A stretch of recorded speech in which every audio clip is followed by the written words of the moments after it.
Salam, hörmətli müəllimlər və əziz şagirdlər. Bizim bugünkü mövzumuz millətin formalaşması mövzusudur. Biz bu mövzuda ilk olaraq çarizmin ruslaşdırma siyasətini nəzərə yetirəcəyik. Qeyd edim ki, Azərbaycan və Rusiya dil və din baxımından bir-birindən fərqlənən dövlətlərdir. Bu səbəbdən də Çar Rusiyası Azərbaycanda öz mövqeyini möhkəmləndirmək məqsədilə bir sıra tədbirlər həyata keçirdi. Bu tədbirlərdən biri də Azərbaycan xalqına onların tarixi kimliyini unutdurmaq məqsədilə müsəlman və tatar adı verdi. Bundan başqa Azərbaycanlılar yüksək dövlət vəzifələrinə buraxılmırdı. Bundan başqa dövlət idarəsi yalnız rus dilində aparılır. Yerli əhalinin dilinin, yəni Azərbaycan dilinin hətta ikinci dil kimi işlədilməsinə belə yol verilmirdi. Rusların köçürmə siyasətində bir sıra məqsədlər var idi. Bu məqsədlər Şimali Azərbaycanda rusların və digər xristian əhalinin çoxluğunu təmin etmək idi. Ruslar əsasən erməniləri Şimali Azərbaycanda Osmanlı və Qacar dövləti ilə sərhəd ərazilərdə yerləşdirmişdilər. Bu siyasətin məqsədi isə eyni soydan və eyni dindən olan xalqların əlaqələrinə mane olmaq və Azərbaycanın iqtisadi sərvətlərinə yiyələnmək idi.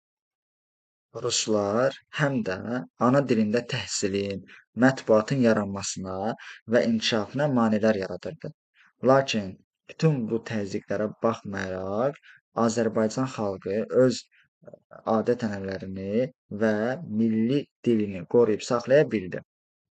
İndi isə biz baxırıq burjuaziya və fəhlə sosial təbəqələrin yaranmasına.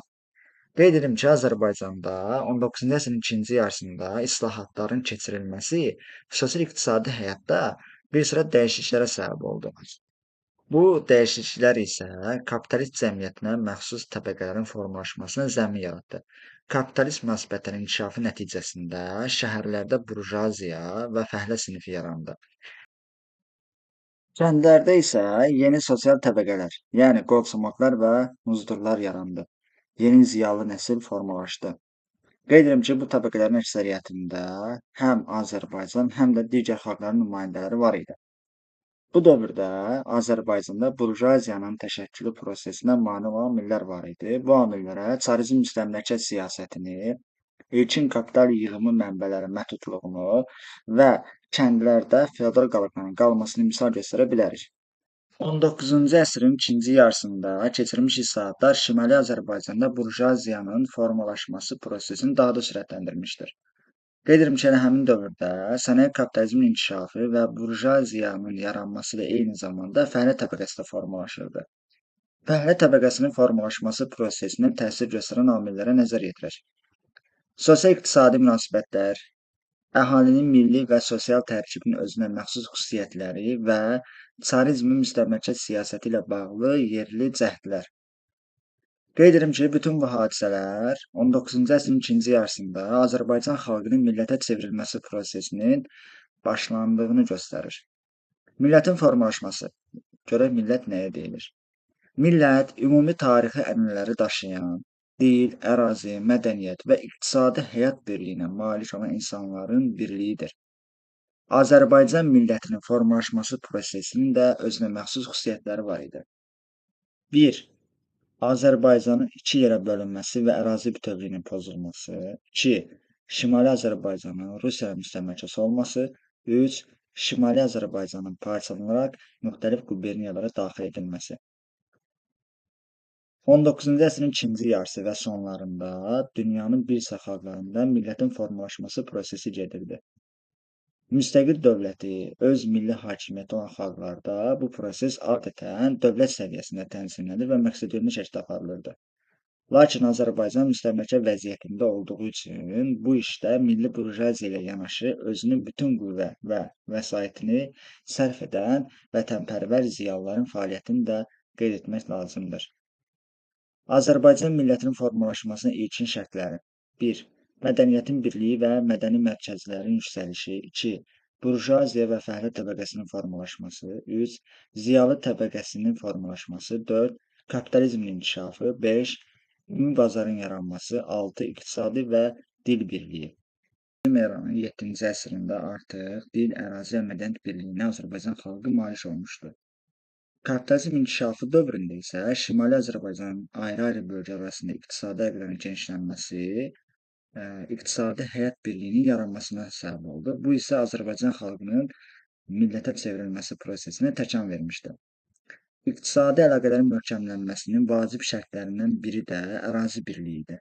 Lakin Azərbaycan ərazisi Qacar və Rusiya arasında Gülüstan və Türkmənistan müqaviləsinin imzalanması ilə bölüşdürülmüşdü. İşğal altında olan Şimali Azərbaycanın tarixi əraziləri həm də Bakı, Yelizavetpol, İrəvan və Tiflis quberniyalarına bölünmüşdü. Beləliklə, Azərbaycan millətinin formalaşması prosesi müstəmləkə və ərazi bütövlüyünün pozulması şəraitində başladı. Ölkənin ayrı-ayrı bölgələr arasında iqtisadi və mədəni əlaqələrin güclənməsi Azərbaycan milli dilinin inkişafına da şərait yaratmışdı. Ziyalıların çarizm müstəmləkə siyasətinə qarşı mübarizəsi. Qeyd edim ki, 19-cu əsrin ikinci yarısında Azərbaycanda Avropa təhsili və mədəniyyətinin təsiri altında yeni ziyalı nəsil formalaşmışdı. Ziyalı nəslin formalaşmasına təkan verən digər amil isə ölkəyə külli miqdarda kapitalın gəlməsi idi. Azərbaycan ziyalıları Azərbaycan xalqını Rusiya müstəmləkə zülmündən xilas etmək məqsədi ilə öz fəaliyyətlərini aşağıdakı istiqamətlərə yönəltmişdilər. 1. Xalqın maarifləndirilməsi, milli şüurun oyadılması və milli dilin inkişaf etdirilməsinə. 2. Mədəniyyəti yeni ideya ilə zənginləşdirmək, demokratik istiqaməti inkişaf etdirmək. 3. Milli teatrın, mədəni maarif müəssisələrinin yaradılmasına öz fəaliyyət istiqamətlərini yönəltmişdilər. Milli dilin inkişaf etdirilməsi. Azərbaycan ziyalılarından biri olan Həsən bəy Zərdabi Azərbaycan milli dilinin inkişaf etdirilməsində böyük rol olmuşdur. O, Avropa təhsil sistemi və mədəniyyətinin ana dilində mənimsənilməsinin fikrini irəli sürərək bir millətin mövcudluğu və irəliləməsi yalnız ana dili vasitəsilə mümkün olduğunu qeyd etmişdir. Həsən bəy Zərdabi böyük çətinliklərə baxmayaraq Rusiya hökumətinin razılığını alması nəticəsində Azərbaycan dilində ilk qəzet olan Əkinçi qəzetini 1875-ci ildə nəşr etdirdi. Əkinçi qəzetinin nəşr etdirilməsi isə mətbuat və kitab çap işinə təkan verdi. Ədəbi dillə xalq danışıq dilini daha da yaxınlaşdırdı. Bu isə Azərbaycan millətinin təşəkkülünün ilk mərhələsində, yəni milli hərəkatının birinci mərhələsində 1875-1904-cü illər əhatə edə birinci mərhələ, bu mərhələdə milli dilin inkişafına böyük təkan verdi. Milli azadlıq hərəkatının birinci mərhələsi 1875-1904-cü illər əhatə edir. Qeyd edirəm ki, Şimali Azərbaycanda millətin formalaşması prosesi ilə eyni vaxtda milli azadlıq hərəkatı da baş verdi. Milli azadlıq hərəkatının baş verməsinin əsas səbəbləri Çar Rusiyasının sosial, mənəvi, iqtisadi sahələrdə apardığı müstəmləkəçilik siyasəti idi və nəticədə 19-cu əsrin sonlarında artıq Azərbaycanda milli azadlıq hərəkatı baş vermişdi. Ziyalılarımız əvvəl də qeyd etdiyimiz kimi milli özünüdərk, yəni milli kimliyi, milli şüuru oyatmaq, dili inkişaf etdirmək kimi məsuliyyətli məsələləri uğurla həll edə bildilər. Növbəti mərhələdə xalqı maarifləndirmək, milli müstəqillik və dövlətçilik uğrunda mübarizə qaldırmaq üçün ümumi milli ideya lazım idi. Bu milli ideyanı, yəni türkləşmək, islamlaşmaq və müasirləşmək ideyasını Əli bəy Hüseynzadə hazırlasa da, onu siyasi doktrina şəklində həyata keçirən Məhəmməd Əmin Rəsulzadə olmuşdur. Azərbaycan milləti anlayışının yaranması. Azərbaycan milləti ifadəsini ilk dəfə Mirzə Fətəli Axundzadə səsləndirmişdi və bundan sonra Azərbaycan milləti ifadəsi ictimai fikirdə də möhkəmlənmişdi. 1883-cü ildə nəşr edilən Kəşf qəzetində 1891-ci ildə ilk dəfə Azərbaycan milləti ifadəsi işlədilmişdi. Şah Taxtinski Kəşf qəzetində çap olunmuş Zaqafqaziya müsəlmanlarını necə adlandırılmalı məqaləsində bu türk dilli milləti Azərbaycanlı, dilini isə Azərbaycan dili adlandırdı. Beləliklə 19-cu əsrin ikinci yarısında Şimali Azərbaycanda millətin formalaşma prosesi baş verdi. Azərbaycan millətinin təşəkkülü prosesini Şimali Azərbaycanın müstəmləkə vəziyyəti məhdudlaşdırdı. Demək, əziz şagirdlər, bizim mövzumuz burada bitdi. İnanıram ki, sizin üçün faydalı oldu. Sizə çətin gələn hər hansı bir mövzu varsa, onu rəy bölməsində bildirməyiniz kifayət edir. Və ya hər hansı bir testin izah edilməsini istəsəniz, o haqqda məlumat verərik. Bizim növbəti dərsimiz isə xalq hərəkatı olacaq. Sağ olun, salamat qalın.